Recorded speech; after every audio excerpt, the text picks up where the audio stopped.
The Odyssey by Homer. Translated by Samuel Butler. Recording by Mark Nelson. Book 1. The Gods in Council. Minerva's Visit to Ithaca. The Challenge from Telemachus to the Suitors. Tell me, O Muse, of that ingenious hero who traveled far and wide after he had sacked the famous town of Troy. Many cities did he visit, and many were the nations with whose manners and customs he was acquainted. Moreover, he suffered much by the sea while trying to save his own life and bring his men safely home. But do what he might, he could not save his men, for they perished through their own sheer folly in eating the cattle of the sun-god Hyperion. So the god prevented them from ever reaching home. Tell me, too, about all these things, O daughter of Jove, from whatsoever source you may know them. So now all who escaped death in battle or by shipwreck had got safely home except Ulysses, and he, though he was longing to return to his wife and country, was detained by the goddess Calypso, who had got him into a large cave and wanted to marry him. But as years went by, there came a time when the gods settled that he should go back to Ithaca. Even then, however, when he was among his own people, his troubles were not yet over. Nevertheless, all the gods had now begun to pity him except Neptune, who still persecuted him without ceasing and would not let him get home. Now Neptune had gone off to the Ethiopians, who were at the world's end, and lie in two halves, one looking west and the other east. He had gone there to accept a hecatomb of sheep and oxen, and was enjoying himself at his festival. But the other gods met in the house of Olympian Jove, and the sire of gods and men spoke first.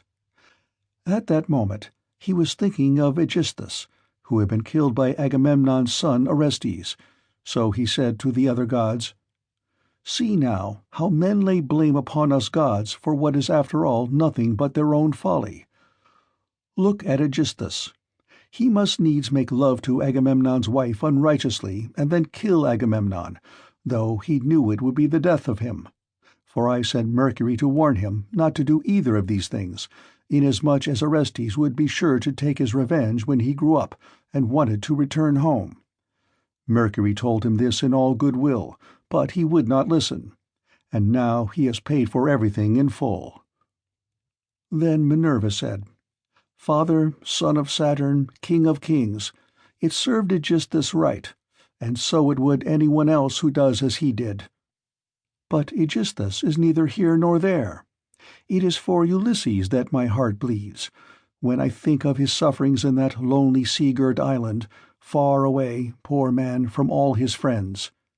It is an island covered with forest, in the very middle of the sea, and a goddess lives there, daughter of the magician Atlas, who looks after the bottom of the ocean and carries the great columns that keep heaven and earth asunder.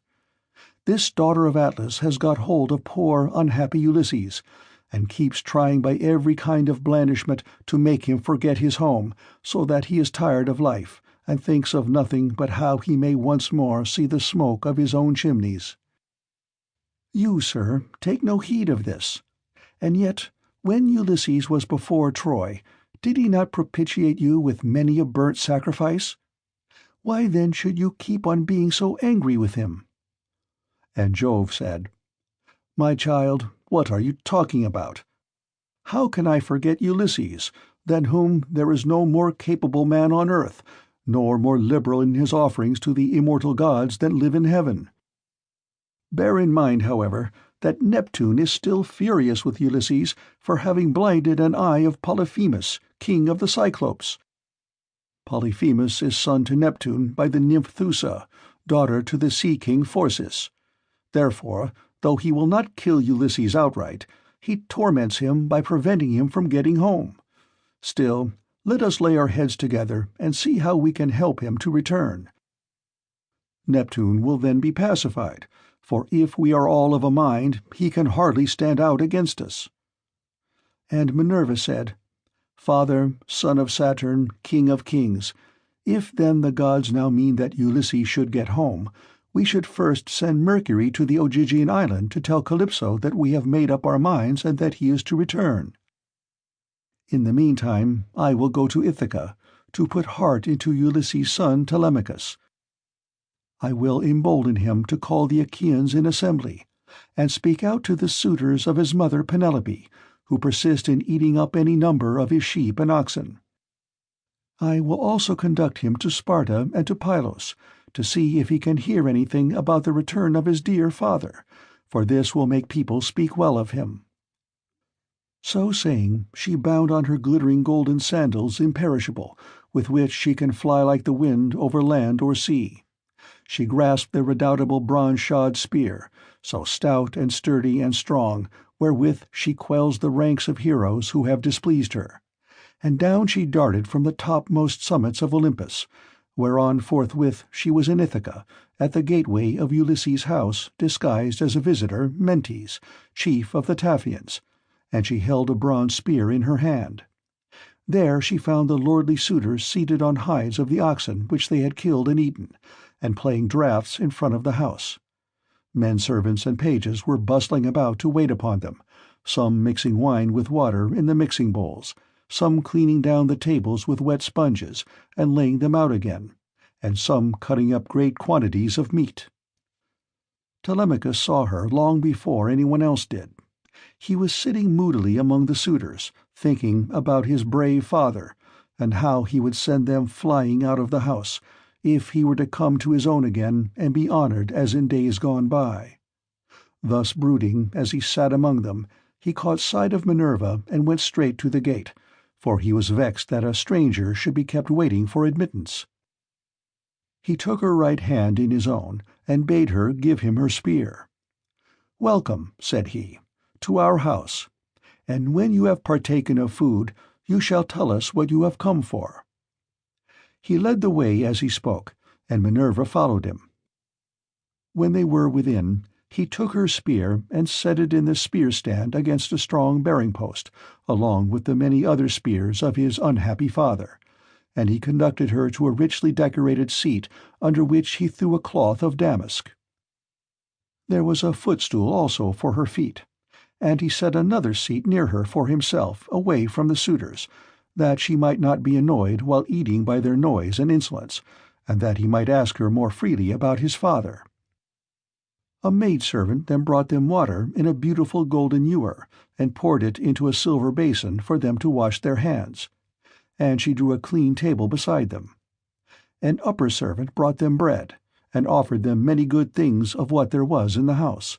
The carver fetched them plates of all manner of meats, and set cups of gold by their side, and a manservant brought them wine and poured it out for them.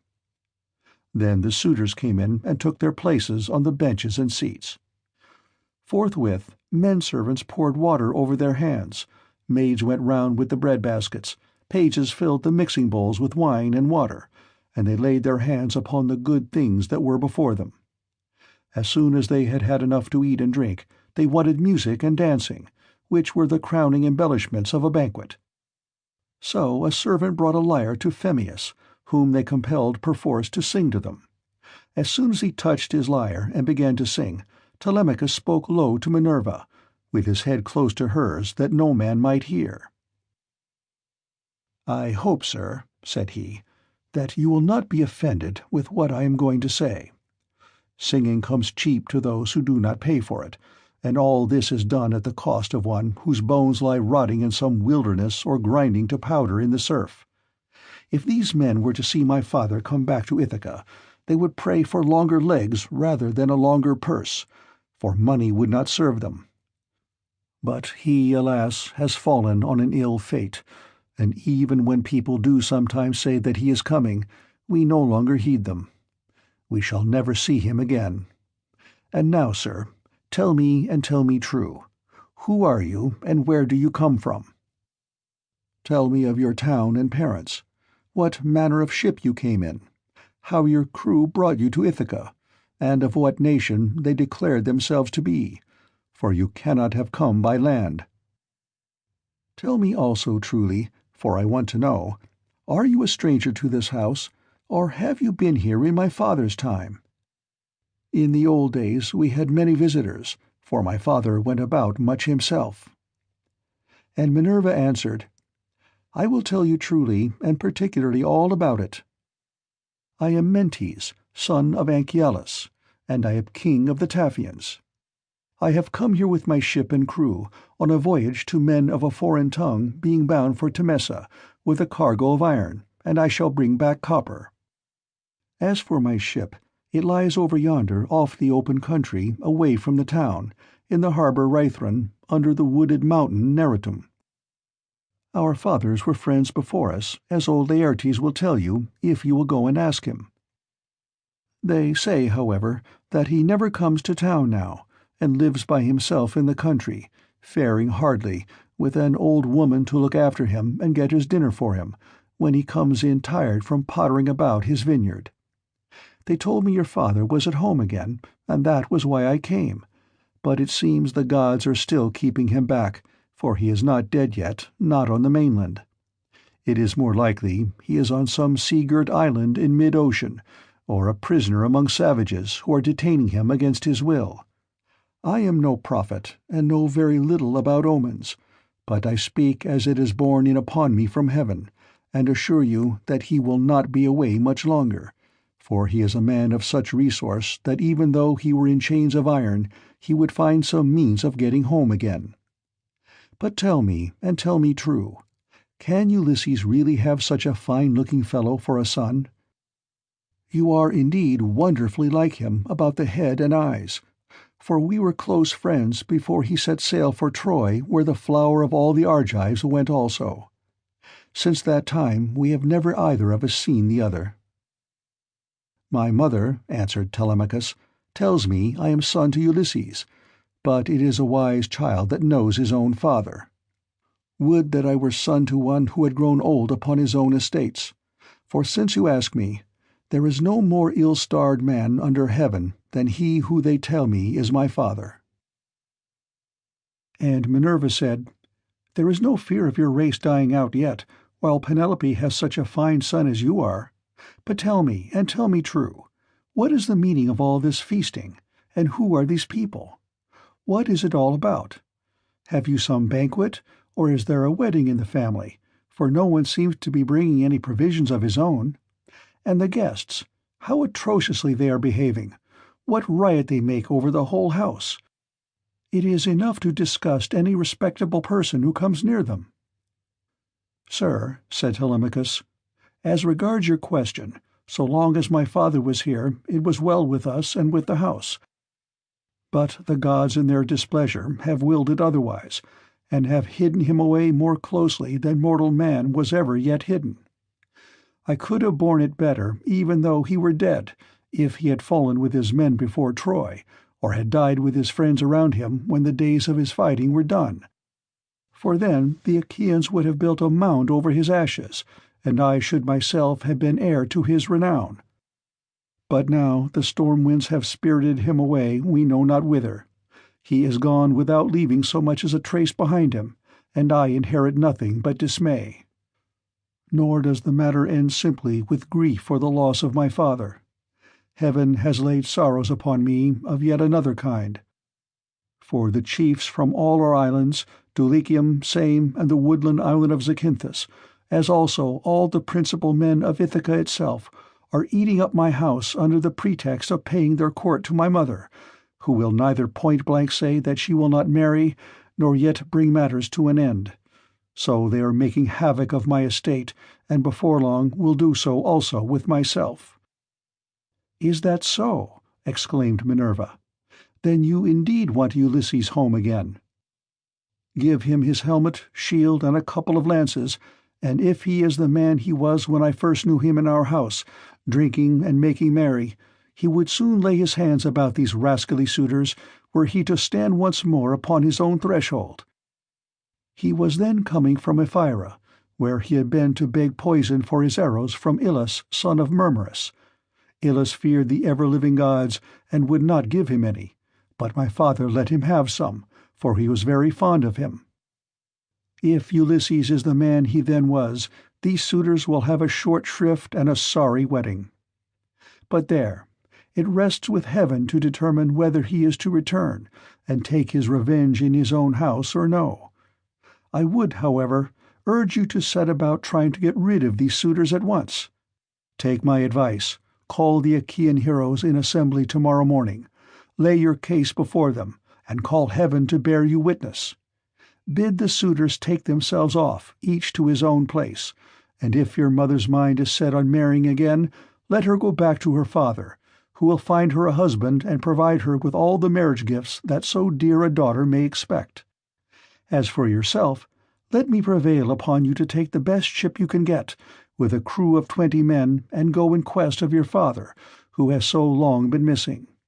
Someone may tell you something, or, and people often hear things in this way, some heaven-sent message may direct you. First, go to Pylos and ask Nestor. Thence go on to Sparta and visit Menelaus, for he got home last of all the Achaeans. If you hear that your father is alive and on his way home, you can put up with the waste of these suitors will make for yet another 12 months. If, on the other hand, you hear of his death, come home at once, celebrate his funeral rites with all due pomp, build a barrow to his memory, and make your mother marry again. Then, having done all this, think it well over in your mind how, by fair means or foul, you may kill these suitors in your own house. You are too old to plead infancy any longer. Have you not heard how people are singing Orestes' praises for having killed his father's murderer, Aegisthus? You are a fine, smart-looking fellow. Show your mettle, then, and make yourself a name in story. Now, however, I must go back to my ship and to my crew, who will be impatient if I keep them waiting longer. Think the matter over for yourself, and remember what I have said to you." "Sir," answered Telemachus, "it has been very kind of you to talk to me in this way, as though I were your own son, and I will do all you tell me. I know you want to be getting on with your voyage, but stay a little longer till you have taken a bath and refreshed yourself. I will then give you a present, and you shall go on your way rejoicing. I will give you one of great beauty and value, a keepsake such as only dear friends give to one another." Minerva answered, "Do not try to keep me, for I would be on my way at once. As for any present you may be disposed to make me, keep it till I come again, and I will take it home with me. You shall give me a very good one, and I will give you one of no less value in return." With these words she flew away like a bird into the air, but she had given Telemachus courage, and had made him think more than ever about his father. He felt the change, wondered at it, and knew that the stranger had been a god, so he went straight to where the suitors were sitting. Phemius was still singing, and his hearers sat wrapped in silence as he told the sad tale of the return from Troy, and the ills Minerva had laid upon the Achaeans. Penelope, daughter of Icarius, heard his song from her room upstairs, and came down by the great staircase, not alone, but attended by 2 of her handmaids. When she reached the suitors, she stood by one of the bearing-posts that supported the roof of the cloisters, with a staid maiden on either side of her. She held a veil, moreover, before her face, and was weeping bitterly. "Phemius," she cried, "you know many another feat of gods and heroes, such as poets love to celebrate.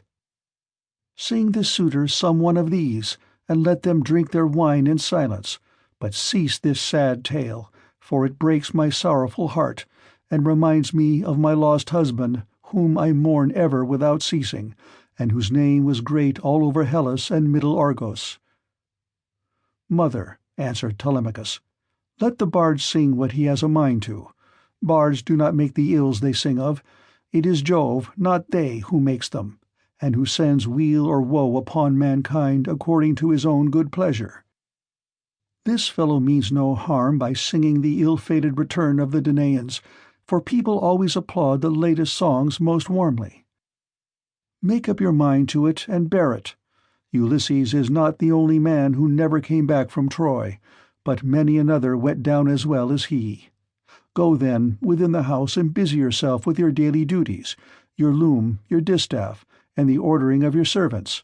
For speech is man's matter, and mine above all others, for it is I who am master here." She went wondering back into the house, and laid her son's saying in her heart. Then, going upstairs with her handmaids into her room, she mourned her dear husband till Minerva shed sweet sleep over her eyes. But the suitors were clamorous throughout the covered cloisters, and prayed each one that he might be her bedfellow. Then Telemachus spoke. "Shameless," he cried, "and insolent suitors!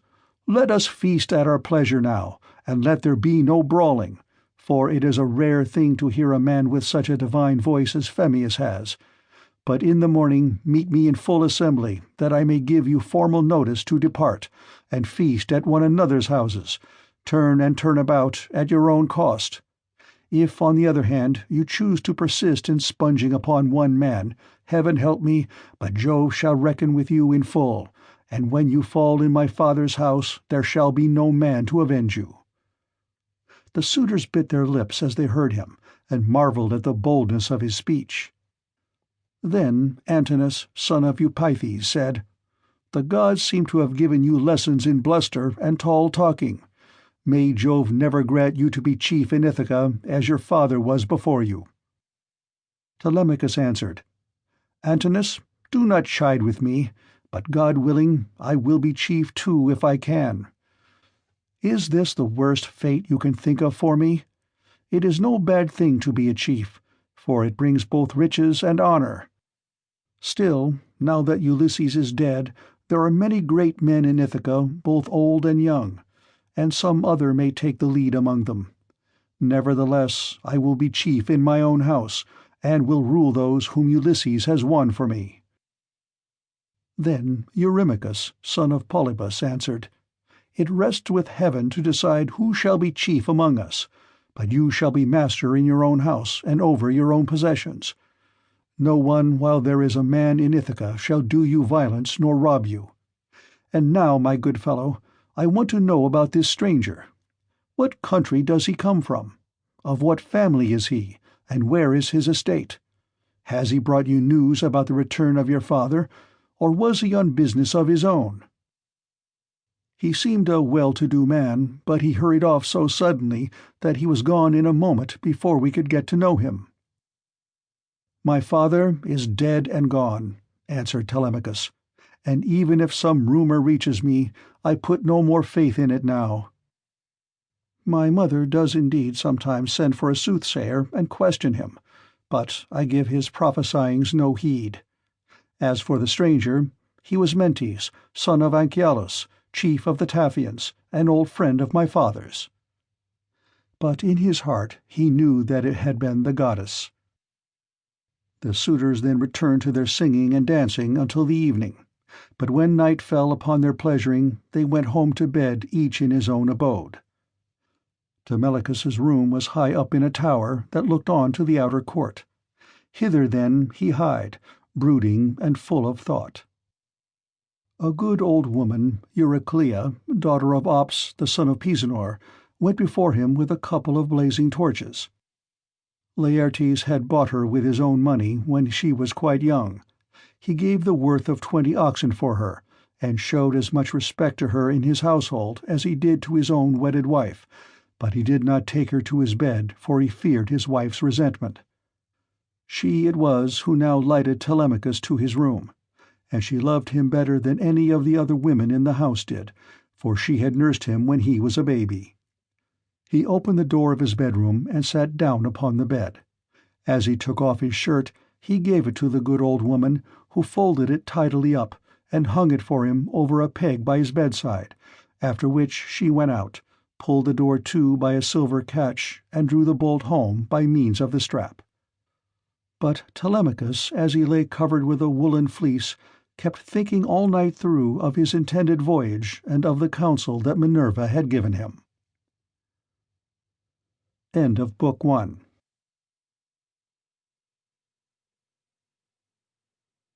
Book 2. Assembly of the People of Ithaca. Speeches of Telemachus and of the suitors. Telemachus makes his preparations and starts for Pylos with Minerva disguised as Mentor. Now when the child of morning, rosy-fingered dawn, appeared, Telemachus rose and dressed himself. He bound his sandals on to his comely feet, girded his sword about his shoulder, and left his room looking like an immortal god. He at once sent the criers around to call the people in assembly, so they called them and the people gathered thereon. Then, when they were got together, he went to the place of assembly spear in hand, not alone, for his 2 hounds went with him. Minerva endowed him with a presence of such divine comeliness that all marveled at him as he went by, and when he took his place in his father's seat, even the oldest counselors made way for him. Aegyptius, a man bent double with age and of infinite experience, was the first to speak.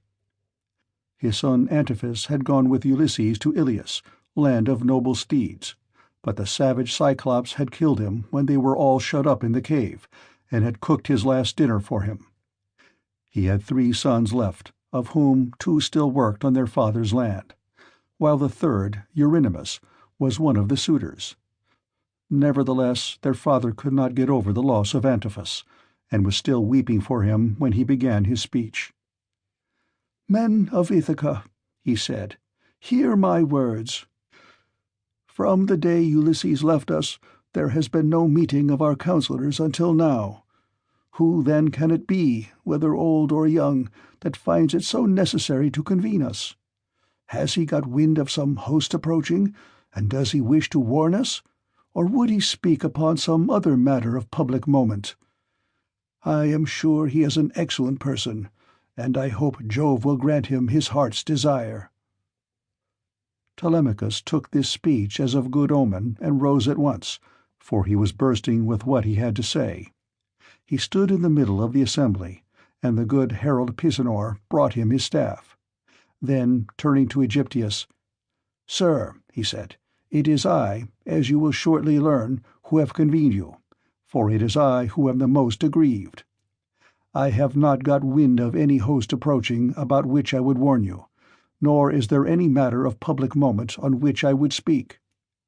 My grievance is purely personal, and turns on 2 great misfortunes which have fallen upon my house.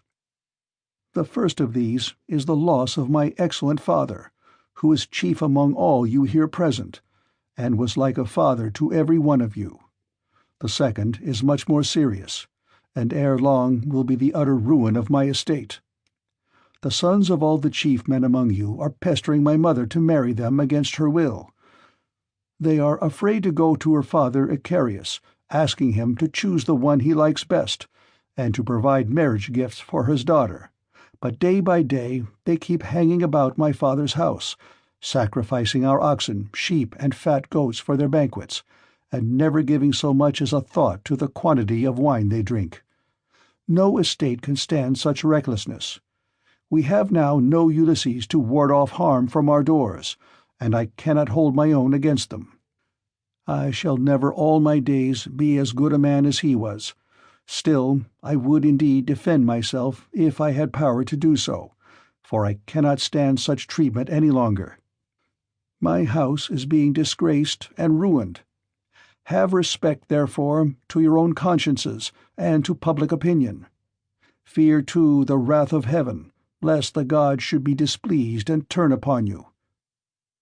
I pray you, by Jove and Themis, who is the beginning and end of counsels, do not hold back, my friends, and leave me single-handed, unless it be that my brave father Ulysses did some wrong to the Achaeans which you would now avenge on me, by aiding and abetting these suitors.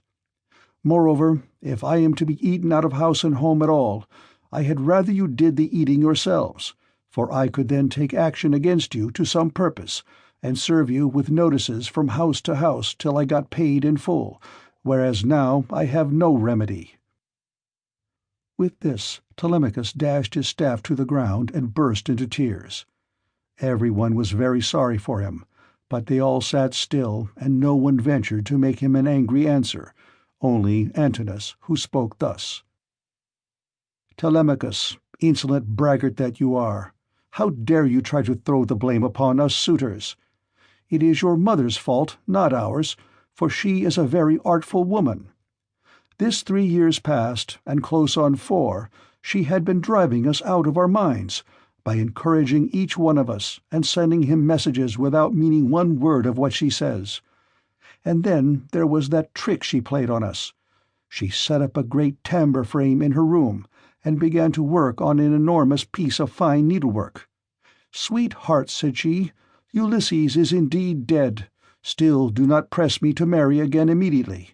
Wait, for I would not have skill in needlework perish unrecorded, till I have completed a pall for the hero Laertes, to be in readiness against the time when death shall take him. He is very rich, and the women of the place will talk if he is laid out without a pall.' This was what she said, and we assented, whereon we could see her working on her great web all day long, but at night she would unpick the stitches again by torchlight. She fooled us in this way for 3 years, and we never found her out. But as time wore on, and she was now in her 4th year, one of her maids who knew what she was doing told us, and we caught her in the act of undoing her work, so she had to finish it whether she would or no. The suitors, therefore, make you this answer, that both you and the Achaeans may understand. Send your mother away, and bid her marry the man of her own and of her father's choice. For I do not know what will happen if she goes on plaguing us much longer with the airs she gives herself on the score of the accomplishments Minerva has taught her, and because she is so clever. We never yet heard of such a woman. We know all about Tyro, Alcmena, Malsina, and the famous women of old, but they were nothing to your mother, any one of them. It was not fair of her to treat us in that way. And as long as she continues in the mind with which heaven has now endowed her, so long shall we go on eating up your estate. And I do not see why she should change, for she gets all the honor and glory, and it is you who pay for it, not she. Understand, then, that we will not go back to our lands, neither here nor elsewhere, till she has made her choice and married some one or other of us." Telemachus answered, "Antinous, how can I drive the mother who bore me from my father's house? My father is abroad, and we do not know whether he is alive or dead.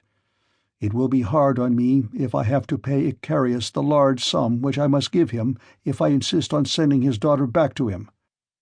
Not only will he deal rigorously with me, but heaven will also punish me. For my mother, when she leaves the house, will call on the Erinyes to avenge her. Besides, it would not be a creditable thing to do, and I will have nothing to say to it. If you choose to take offense at this, leave the house, and feast elsewhere at one another's houses at your own cost, turn and turn about. If, on the other hand, you elect to persist in sponging upon one man, heaven help me, but Jove shall reckon with you in full, and when you fall in my father's house, there shall be no man to avenge you." As he spoke, Jove sent 2 eagles from the top of the mountain, and they flew on and on with the wind, sailing side by side in their own lordly flight. When they were right over the middle of the assembly, they wheeled and circled about, beating the air with their wings and glaring death into the eyes of them that were below. Then, fighting fiercely and tearing at one another, they flew off towards the right over the town. The people wondered as they saw them, and asked each other what all this might be. Whereon Halitherses, who was the best prophet and reader of omens among them, spoke to them plainly and in all honesty, saying, "Hear me, men of Ithaca, and I speak more particularly to the suitors, for I see mischief brewing for them. Ulysses is not going to be away much longer. Indeed, he is close at hand to deal out death and destruction, not on them alone, but on many another of us who live in Ithaca. Let us then be wise in time, and put a stop to this wickedness before he comes. Let the suitors do so of their own accord. It will be better for them, for I am not prophesying without due knowledge. Everything has happened to Ulysses as I foretold, when the Argives set out for Troy, and he with them. I said that after going through much hardship and losing all his men, he should come home again in the 20th year, and that no one would know him. And now all this is coming true." Eurymachus, son of Polybus, then said, "Go home, old man, and prophesy to your own children, or it may be worse for them. I can read these omens myself much better than you can. Birds are always flying about in the sunshine somewhere or other, but they seldom mean anything. Ulysses has died in a far country, and it is a pity you are not dead along with him, instead of prating here about omens and adding fuel to the anger of Telemachus, which is fierce enough as it is. I suppose you think he will give you something for your family.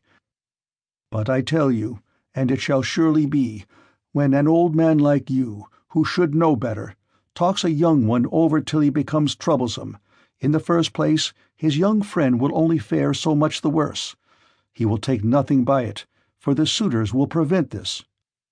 And in the next, he will lay a heavier fine, sir, upon yourself than you will at all like paying, for it will bear hardly upon you. As for Telemachus, I warn him in the presence of you all to send his mother back to her father, who will find her a husband and provide her with all the marriage gifts so dear a daughter may expect. Till then we shall go on harassing him with our suit. For we fear no man, and care neither for him, with all his fine speeches, nor for any fortune-telling of yours.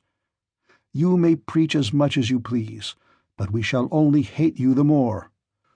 We shall go back and continue to eat up Telemachus's estate without paying him, till such time as his mother leaves off tormenting us by keeping us day after day on the tiptoe of expectation, each vying with the other in his suit for a prize of such rare perfection.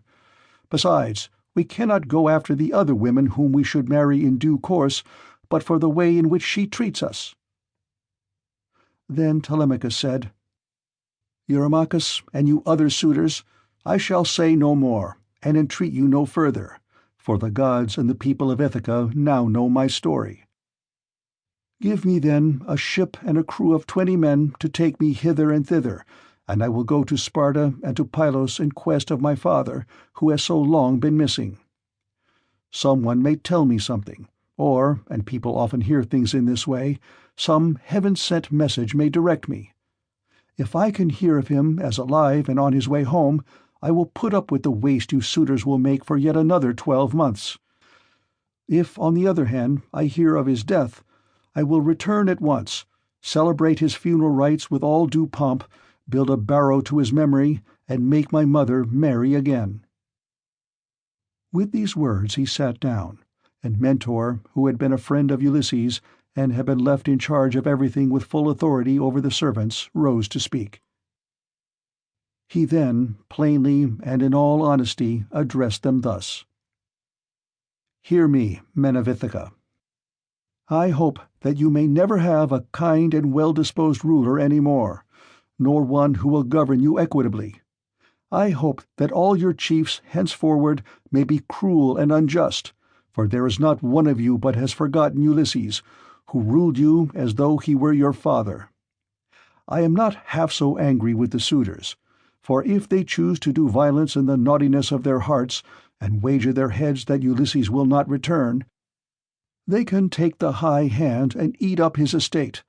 But as for you others, I am shocked at the way in which you all sit still without even trying to stop such scandalous goings-on, which you could do if you chose, for you are many and they are few." Leocritus, son of Evenor, answered him, saying, "Mentor, what folly is all this, that you should set the people to stay us? It is a hard thing for one man to fight with many about his victuals. Even though Ulysses himself were to set upon us while we are feasting in his house, and do his best to oust us, his wife, who wants him back so very badly, would have small cause for rejoicing, and his blood would be upon his own head if he fought against such great odds. There is no sense in what you have been saying. Now, therefore, do you people go about your business, and let his father's old friends, Mentor and Halitherses, speed this boy on his journey, if he goes at all, which I do not think he will, for he is more likely to stay where he is till someone comes and tells him something." On this he broke up the assembly, and every man went back to his own abode, while the suitors returned to the house of Ulysses. Then Telemachus went all alone by the seaside, washed his hands in the grey waves, and prayed to Minerva. "Hear me," he cried, "you god who visited me yesterday and bade me sail the seas in search of my father who has so long been missing. I would obey you, but the Achaeans, and more particularly the wicked suitors, are hindering me that I cannot do so." As thus he prayed, Minerva came close up to him in the likeness and with the voice of Mentor.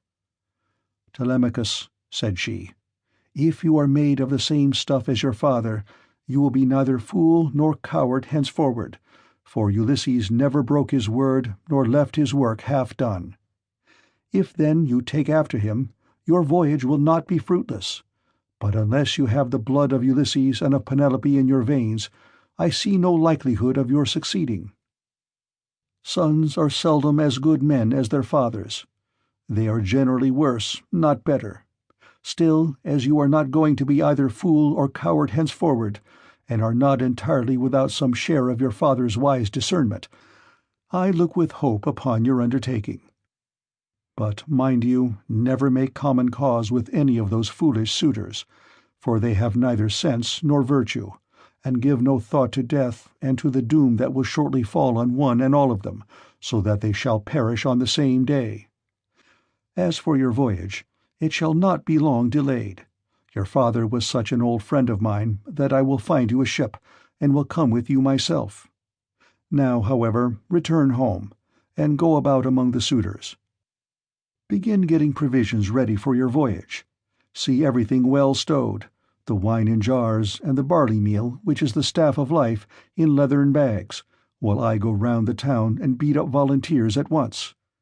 There are many ships in Ithaca, both old and new. I will run my eye over them for you, and will choose the best. We will get her ready, and will put out to sea without delay." Thus spoke Minerva, daughter of Jove, and Telemachus lost no time in doing as the goddess told him. He went moodily home, and found the suitors flaying goats and singeing pigs in the outer court. Antinous came up to him at once and laughed as he took his hand in his own, saying, "Telemachus, my fine fire-eater, bear no more ill blood, neither in word nor deed, but eat and drink with us as you used to do. The Achaeans will find you in everything, a ship and a picked crew to boot, so that you can set sail for Pylos at once and get news of your noble father." "Antinous," answered Telemachus, "I cannot eat in peace, nor take pleasure of any kind with such men as you are. Was it not enough that you should waste so much good property of mine while I was yet a boy? Now that I am older and know more about it, I am also stronger, and whether here among this people or by going to Pylos, I will do you all the harm I can. I shall go, and my going will not be in vain, though, thanks to you suitors, I have neither ship nor crew of my own, and must be passenger, not captain." As he spoke, he snatched his hand from that of Antinous. Meanwhile the others went on getting dinner ready about the buildings, jeering at him tauntingly as they did so. "Telemachus," said one youngster, "means to be the death of us. I suppose he thinks he can bring friends to help him from Pylos, or again from Sparta, where he seems bent on going. Or will he go to Ephyra as well, for poison to put in our wine and kill us?" Another said, "Perhaps if Telemachus goes on board ship, he will be like his father and perish far from his friends. In this case we should have plenty to do, for we could then divide up his property amongst us. As for the house, we can let his mother and the man who marries her have that." This was how they talked. But Telemachus went down into the lofty and spacious storeroom where his father's treasure of gold and bronze lay heaped up upon the floor, and where the linen and spare clothes were kept in open chests. Here, too, there was a store of fragrant olive oil, while casks of old, well-ripened wine, unblended and fit for a god to drink, were ranged against the wall in case Ulysses should come home again after all. The room was closed with well-made doors opening in the middle.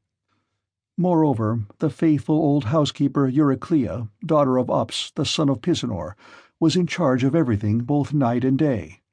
Telemachus called her to the storeroom and said, "Nurse, draw me off some of the best wine you have, after what you are keeping for my father's own drinking, in case, poor man, he should escape death and find his way home again after all. Let me have 12 jars, and see that they all have lids. Also, fill me some well-sewn leathern bags with barley meal, about 20 measures in all. Get these things put together at once, and say nothing about it. I will take everything away this evening as soon as my mother has gone upstairs for the night. I am going to Sparta and to Pylos to see if I can hear anything about the return of my dear father." When Eurycleia heard this, she began to cry, and spoke fondly to him, saying, "My dear child, whatever can have put such notion as that into your head? Where in the world do you want to go to, you who are the one hope of the house? Your poor father is dead and gone in some foreign country nobody knows where, and as soon as your back is turned, these wicked ones here will be scheming to get you put out of the way, and will share all your possessions among themselves. Stay where you are among your own people, and do not go wandering and worrying your life out on the barren ocean." "Fear not, nurse," answered Telemachus. "My scheme is not without heaven's sanction. But swear that you will say nothing about all this to my mother, till I have been away some 10 or 12 days, unless she hears of my having gone, and asks you, for I do not want her to spoil her beauty by crying." The old woman swore most solemnly that she would not, and when she had completed her oath, she began drawing off the wine into jars, and getting the barley meal into the bags, while Telemachus went back to the suitors. Then Minerva bethought her of another matter. She took his shape and went round the town to each one of the crew, telling them to meet at the ship by sundown. She went also to Noemon, son of Phronius, and asked him to let her have a ship, which he was very ready to do. When the sun had set and darkness was over all the land, she got the ship into the water, put all the tackle on board her that ships generally carry, and stationed her at the end of the harbor. Presently the crew came up, and the goddess spoke encouragingly to each of them. Furthermore, she went to the house of Ulysses, and threw the suitors into a deep slumber. She caused their drink to fuddle them, and made them drop their cups from their hands, so that instead of sitting over their wine, they went back into the town to sleep, with their eyes heavy and full of drowsiness. Then she took the form and voice of Mentor, and called Telemachus to come outside. "Telemachus," said she, "the men are on board and at their oars, waiting for you to give your orders, so make haste and let us be off." On this she led the way, while Telemachus followed in her steps. When they got to the ship, they found the crew waiting by the waterside, and Telemachus said, "Now, my men, help me to get the stores on board. They are all put together in the cloister, and my mother does not know anything about it, nor any of the maidservants except one." With these words he led the way, and the others followed after. When they had brought the things as he had told them, Telemachus went on board, Minerva going before him and taking her seat in the stern of the vessel, while Telemachus sat beside her. Then the men loosed the hawsers and took their places on the benches. Minerva sent them a fair wind from the west, that whistled over the deep blue waves, whereon Telemachus told them to catch hold of the ropes and hoist sail, and they did as he told them. They set the mast in its socket in the cross-plank, raised it, and made it fast with the forestays. Then they hoisted their white sails aloft with ropes of twisted ox-hide. As the sail bellied out with the wind, the ship flew through the deep blue water, and the foam hissed against her bows as she sped onward. Then they made all fast throughout the ship, filled the mixing bowls to the brim, and made drink offerings to the immortal gods that are from everlasting, but more particularly to the grey-eyed daughter of Jove. End of Book 2.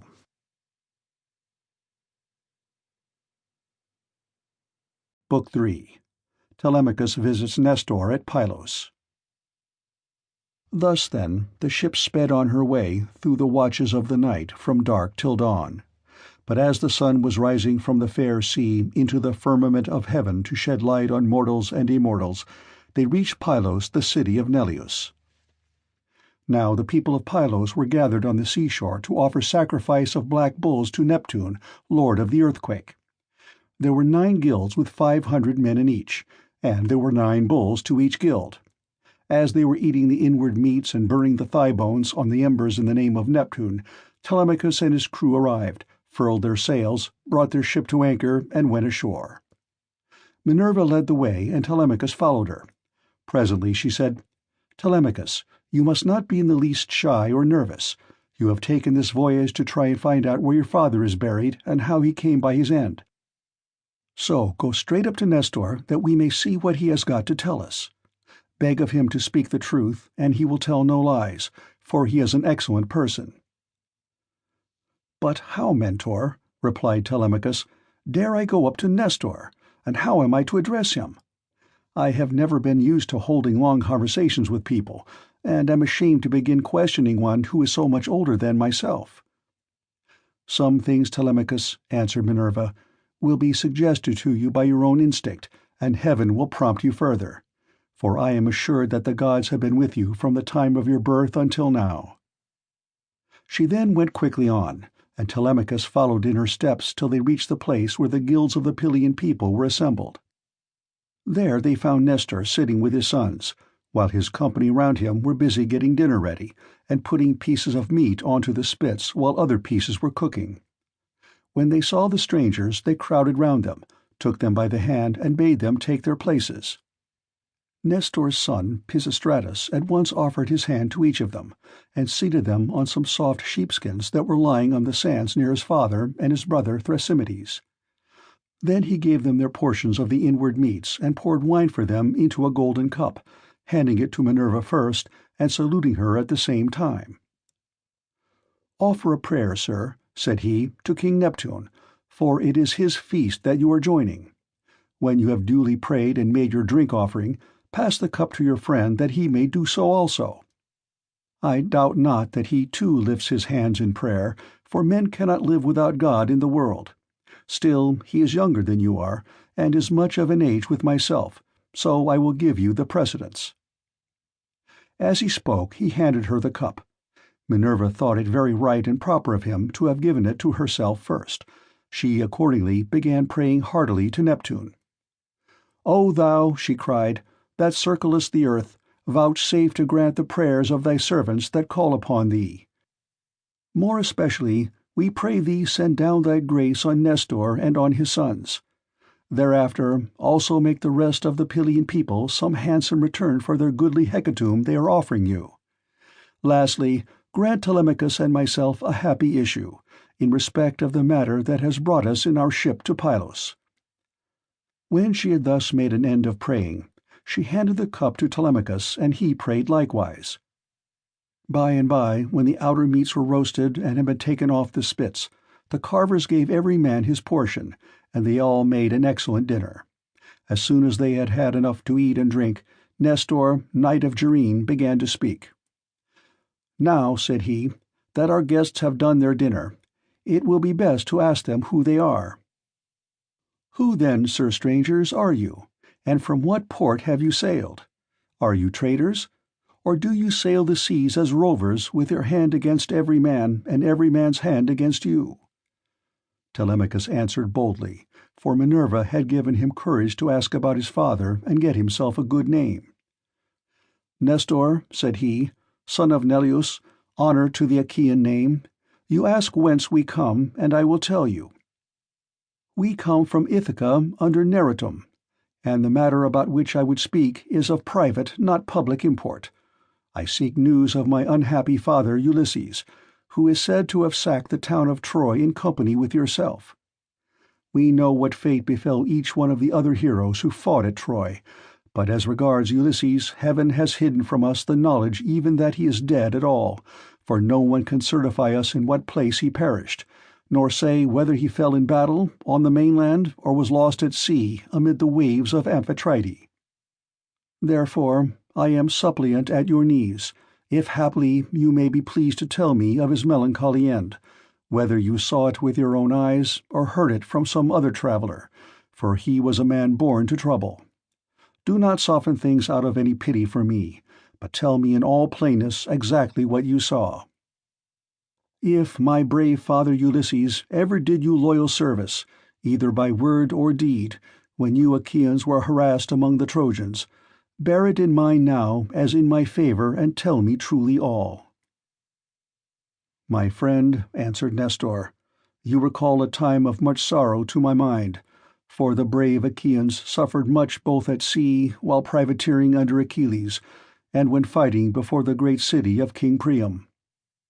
Our best men, all of them, fell there: Ajax, Achilles, Patroclus, peer of gods in council, and my own dear son Antilochus, a man singularly fleet of foot and in fight valiant. But we suffered much more than this. What mortal tongue indeed could tell the whole story? Though you were to stay here and question me for 5 years, or even 6, I could not tell you all that the Achaeans suffered, and you would turn homeward weary of my tale before it ended. 9 long years did we try every kind of stratagem, but the hand of heaven was against us. During all this time there was no one who could compare with your father in subtlety, if indeed you are his son. I can hardly believe my eyes. And you talk just like him too. No one would say that people of such different ages could speak so much alike. He and I never had any kind of difference from first to last, neither in camp nor council. But in singleness of heart and purpose, we advised the Argives how all might be ordered for the best. When, however, we had sacked the city of Priam and were setting sail in our ships as heaven had dispersed us, then Jove saw fit to vex the Argives on their homeward voyage.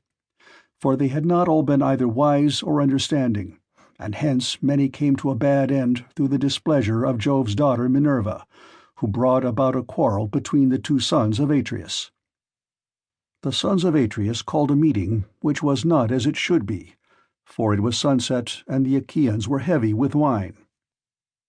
When they explained why they had called the people together, it seemed that Menelaus was for sailing homeward at once, and this displeased Agamemnon, who thought that we should wait till we had offered hecatombs to appease the anger of Minerva. Fool that he was, he might have known that he would not prevail with her, for when the gods have made up their minds, they do not change them lightly. So the 2 stood bandying hard words, whereon the Achaeans sprang to their feet with a cry that rent the air, and were of 2 minds as to what they should do. That night we rested and nursed our anger, for Jove was hatching mischief against us. But in the morning some of us drew our ships into the water and put our goods with our women on board, while the rest, about half in number, stayed behind with Agamemnon. We, the other half, embarked and sailed, and the ships went well, for heaven had smoothed the sea. When we reached Tenedos, we offered sacrifices to the gods, for we were longing to get home. Cruel Jove, however, did not yet mean that we should do so, and raised a second quarrel, in the course of which some among us turned their ships back again, and sailed away under Ulysses to make their peace with Agamemnon. But I, and all the ships that were with me, pressed forward, for I saw that mischief was brewing. The son of Tydeus went on also with me, and his crews with him. Later on, Menelaus joined us at Lesbos, and found us making up our minds about our course, for we did not know whether to go outside Chios by the island of Syra, keeping this to our left, or inside Chios over against the stormy headland of Mimas. So we asked heaven for a sign, and were shown one to the effect that we should be soonest out of danger if we headed our ships across the open sea to Euboea. This we therefore did, and a fair wind sprang up which gave us a quick passage during the night to Gerestus, where we offered many sacrifices to Neptune for having helped us so far on our way. 4 days later, Diomed and his men stationed their ships in Argos, but I held on for Pylos, and the wind never fell light from the day when heaven first made it fair for me. Therefore, my dear young friend, I returned without hearing anything about the others. I know neither who got home safely, nor who were lost, but as in duty bound, I will give you without reserve the reports that have reached me since I have been here in my own house. They say the Myrmidons returned home safely under Achilles' son Neoptolemus. So also did the valiant son of Poeas, Philoctetes. Idomeneus again lost no men at sea, and all his followers who escaped death in the field got safe home with him to Crete. No matter how far out of the world you live, you will have heard of Agamemnon and the bad end he came to at the hands of Aegisthus, and a fearful reckoning did Aegisthus presently pay. See what a good thing it is for a man to leave a son behind him to do as Orestes did, who killed false Aegisthus, the murderer of his noble father. You too, then, for you are a tall, smart-looking fellow. Show your mettle and make yourself a name in story." "Nestor, son of Neleus," answered Telemachus, "honor to the Achaean name. The Achaeans applaud Orestes, and his name will live through all time, for he has avenged his father nobly. Would that heaven might grant me to do like vengeance on the insolence of the wicked suitors, who are ill-treating me and plotting my ruin. But the gods have no such happiness in store for me and my father, so we must bear it as best we may." "My friend," said Nestor, "now that you remind me, I remember to have heard that your mother has many suitors, who are ill-disposed towards you and are making havoc of your estate. Do you submit to this tamely, or are public feeling and the voice of heaven against you? Who knows but what Ulysses may come back after all, and pay these scoundrels in full, either single-handed or with a force of Achaeans behind him? If Minerva were to take as great a liking to you as she did to Ulysses when we were fighting before Troy, for I never yet saw the gods so openly fond of anyone as Minerva then was of your father, if she would take as good care of you as she did of him, these wooers would soon some of them forget their wooing." Telemachus answered, "I can expect nothing of the kind. It would be far too much to hope for. I dare not let myself think of it. Even though the gods themselves willed it, no such good fortune could befall me." On this Minerva said, "Telemachus, what are you talking about? Heaven has a long arm if it is minded to save a man, and if it were me, I should not care how much I suffered before getting home, provided I could be safe when I was once there. I would rather this than get home quickly, and then be killed in my own house, as Agamemnon was by the treachery of Aegisthus and his wife. Still, death is certain, and when a man's hour is come, not even the gods can save him, no matter how fond they are of him." "Mentor," answered Telemachus, "do not let us talk about it any more. There is no chance of my father's ever coming back. The gods have long since counseled his destruction. There is something else, however, about which I should like to ask Nestor, for he knows much more than anyone else does. They say he has reigned for 3 generations, so that it is like talking to an immortal. Tell me therefore, Nestor, and tell me true. How did Agamemnon come to die in that way? What was Menelaus doing? And how came false Aegisthus to kill so far better a man than himself? Was Menelaus away from Achaean Argos, voyaging elsewhither among mankind, that Aegisthus took heart and killed Agamemnon?" "I will tell you truly," answered Nestor, "and indeed you have yourself divined how it all happened.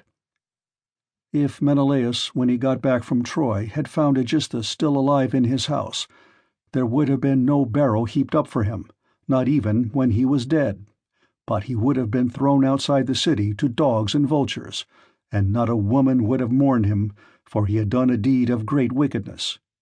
But we were over there, fighting hard at Troy, and Aegisthus, who was taking his ease quietly in the heart of Argos, cajoled Agamemnon's wife Clytemnestra with incessant flattery.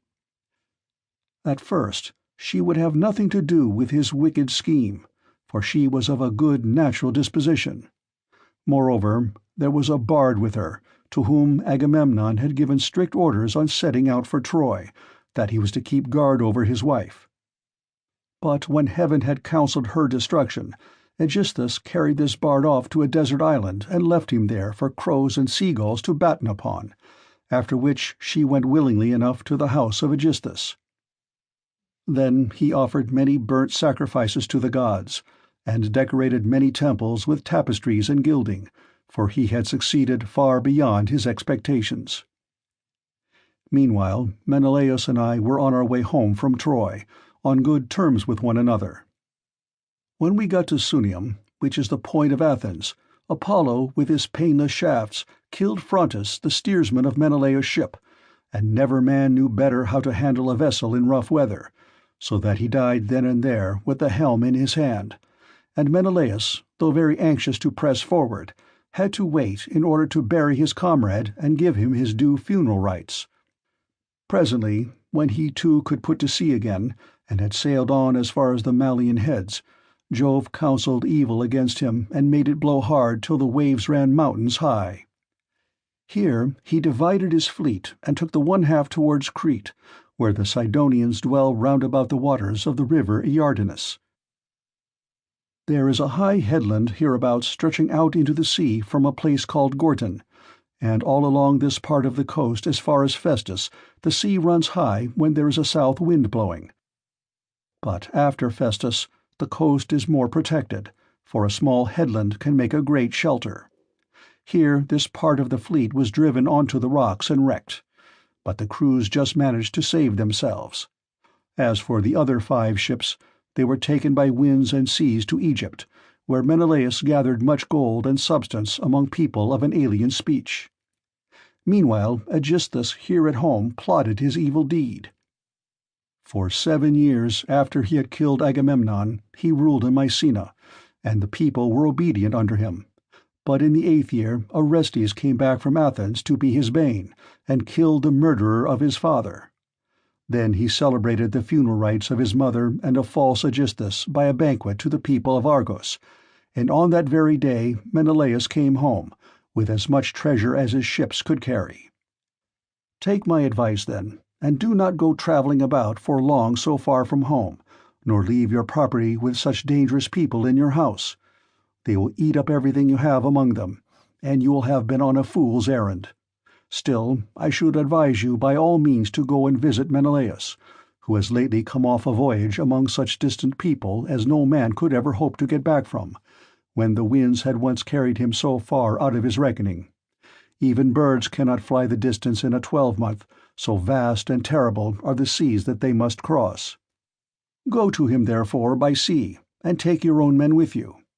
Or if you would rather travel by land, you can have a chariot, you can have horses, and here are my sons who can escort you to Lacedaemon, where Menelaus lives. Beg of him to speak the truth, and he will tell you no lies, for he is an excellent person." As he spoke, the sun set and it came on dark, whereon Minerva said, "Sir, all that you have said is well. Now, however, order the tongues of the victims to be cut, and mix wine that we may make drink offerings to Neptune and the other immortals, and then go to bed, for it is bedtime. People should go away early and not keep late hours at a religious festival." Thus spoke the daughter of Jove, and they obeyed her saying. Men-servants poured water over the hands of the guests, while pages filled the mixing bowls with wine and water, and handed it round after giving every man his drink offering. Then they drew the tongues of the victims into the fire, and stood up to make their drink offerings. When they had made their offerings, and had drunk each as much as he was minded, Minerva and Telemachus were for going on board their ship, but Nestor caught them up at once and stayed them. "Heaven and the immortal gods," he exclaimed, "forbid that you should leave my house to go on board of a ship! Do you think I am so poor and short of clothes, or that I have so few cloaks as to be unable to find comfortable beds for both myself and for my guests? Let me tell you, I have store both of rugs and cloaks, and shall not permit the son of my old friend Ulysses to camp down on the deck of a ship, not while I live, nor yet will my sons after me, but they will keep open house as I have done." Then Minerva answered, "Sir, you have spoken well, and it will be much better that Telemachus should do as you have said. He, therefore, shall return with you and sleep at your house, but I must go back to give orders to my crew and keep them in good heart. I am the only older person among them. The rest are all young men of Telemachus' own age, who have taken this voyage out of friendship. So I must return to the ship and sleep there. Moreover, tomorrow I must go to the Cauconians, where I have a large sum of money long owing to me. As for Telemachus, now that he is your guest, send him to Lacedaemon in a chariot, and let one of your sons go with him. Be pleased to also provide him with your best and fleetest horses." When she had thus spoken, she flew away in the form of an eagle, and all marveled as they beheld it. Nestor was astonished, and took Telemachus by the hand. "My friend," said he, "I see that you are going to be a great hero some day, since the gods wait upon you thus while you are still so young. This can have been none other of those who dwell in heaven than Jove's redoubtable daughter, the Tritoborn, who showed such favor towards your brave father among the Argives. Holy Queen," he continued, "vouchsafe to send down thy grace upon myself, my good wife, and my children. In return, I will offer you in sacrifice a broad-browed heifer of a year old, unbroken, and never yet brought by man under the yoke. I will gild her horns, and will offer her up to you in sacrifice." Thus did he pray, and Minerva heard his prayer. He then led the way to his own house, followed by his sons and sons-in-law. When they had got there and had taken their places on the benches and seats, he mixed them a bowl of sweet wine that was 11 years old, when the housekeeper took the lid off the jar that held it. As he mixed the wine, he prayed much and made drink offerings to Minerva, daughter of aegis-bearing Jove. Then, when they had made their drink offerings and had drunk each as much as he was minded, the others went home to bed, each in his own abode. But Nestor put Telemachus to sleep in the room that was over the gateway along with Pisistratus, who was the only unmarried son now left him. As for himself, he slept in an inner room of the house, with the queen his wife by his side. Now when the child of morning, rosy-fingered Dawn, appeared, Nestor left his couch and took his seat on the benches of white and polished marble that stood in front of his house. Here aforetime sat Neleus, peer of gods in council, but he was now dead, and had gone to the house of Hades. So Nestor sat in his seat, scepter in hand, as guardian of the public weal. His sons, as they left their rooms, gathered round him: Achephron, Stratius, Perseus, Aratus, and Thrasymedes. The sixth son was Pisistratus, and when Telemachus joined them, they made him sit with them. Nestor then addressed them. "My sons," said he, "make haste to do as I shall bid you. I wish first and foremost to propitiate the great goddess Minerva, who manifested herself visibly to me during yesterday's festivities. Go, then, one or other of you, to the plain. Tell the stockman to look me out a heifer, and come on here with it at once. Another must go to Telemachus' ship, and invite all the crew, leaving 2 men only in charge of the vessel. Someone else will run and fetch Laertius, the goldsmith, to gild the horns of the heifer. The rest stay all of you where you are. Tell the maids in the house to prepare an excellent dinner, and to fetch seats and logs of wood for a burnt offering. Tell them also to bring me some clear spring water." On this they hurried off on their several errands. The heifer was brought in from the plain, and Telemachus's crew came from the ship. The goldsmith brought the anvil, hammer, and tongs with which he worked his gold, and Minerva herself came to accept the sacrifice. Nestor gave out the gold, and the smith gilded the horns of the heifer, that the goddess might have pleasure in their beauty. Then Stratius and Achephron brought her in by the horns. Aratus fetched water from the house in a ewer that had a flower pattern on it, and in his other hand he held a basket of barley meal. Sturdy Thrasymedes stood by with a sharp axe, ready to strike the heifer, while Perseus held a bucket. Then Nestor began with washing his hands and sprinkling the barley meal, and he offered many a prayer to Minerva as he threw a lock from the heifer's head upon the fire. When they had done praying and sprinkling the barley meal, Thrasymedes dealt his blow, and brought the heifer down with a stroke that cut through the tendons at the base of her neck, whereon the daughters and daughters-in-law of Nestor, and his venerable wife Eurydice, she was eldest daughter to Clymenus, screamed with delight. Then they lifted the heifer's head from off the ground, and Pisistratus cut her throat. When she had done bleeding and was quite dead, they cut her up. They cut out the thigh bones in all due course, wrapped them round in 2 layers of fat, and set some pieces of raw meat on the top of them. Then Nestor laid them upon the wood fire and poured wine over them, while the young men stood near him with 5-pronged spits in their hands. When the thighs were burned and they had tasted the inward meats, they cut the rest of the meat up small, put the pieces on the spits, and toasted them over the fire. Meanwhile, lovely Polycasta, Nestor's youngest daughter, washed Telemachus. When she had washed him and anointed him with oil, she brought him a fair mantle and shirt, and he looked like a god as he came from the bath and took his seat by the side of Nestor. When the outer meats were done, they drew them off the spits and sat down to dinner, where they were waited upon by some worthy henchmen, who kept pouring them out their wine in cups of gold. As soon as they had had enough to eat and drink, Nestor said, "Sons, put Telemachus's horses to the chariot that he may start at once." Thus did he speak, and they did even as he had said, and yoked the fleet horses to the chariot. The housekeeper packed them up a provision of bread, wine, and sweetmeats fit for the sons of princes.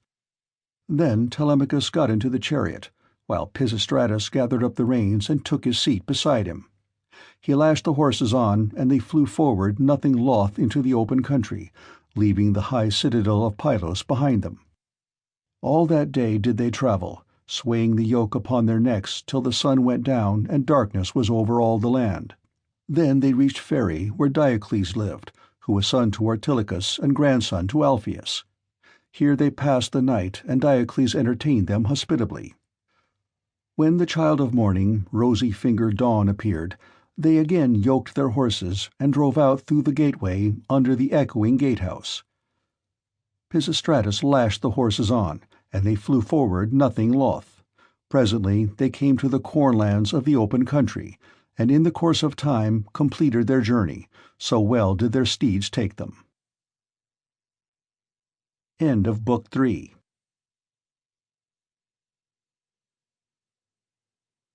Book 4. The visit to King Menelaus, who tells his story. Meanwhile the suitors in Ithaca plot against Telemachus. Now when the sun had set and darkness was over the land, they reached the low-lying city of Lacedaemon, where they drove straight to the abode of Menelaus, and found him in his own house, feasting with his many clansmen in honor of the wedding of his son, and also of his daughter, whom he was marrying to the son of that valiant warrior Achilles. He had given his consent and promised her to him while he was still at Troy, and now the gods were bringing the marriage about. So he was sending her with chariots and horses to the city of the Myrmidons, over whom Achilles' son was reigning. For his only son he had found a bride from Sparta, the daughter of Alector. This son, Megapenthes, was born to him of a bondwoman, for heaven vouchsafed Helen no more children after she had borne Hermione, who was fair as golden Venus herself. So the neighbors and kinsmen of Menelaus were feasting and making merry in his house. There was a bard also to sing to them and play his lyre, while 2 tumblers went about performing in the midst of them when the man struck up with his tune. Telemachus and the son of Nestor stayed their horses at the gate, whereon Eteoneus, servant to Menelaus, came out, and as soon as he saw them ran hurrying back into the house to tell his master.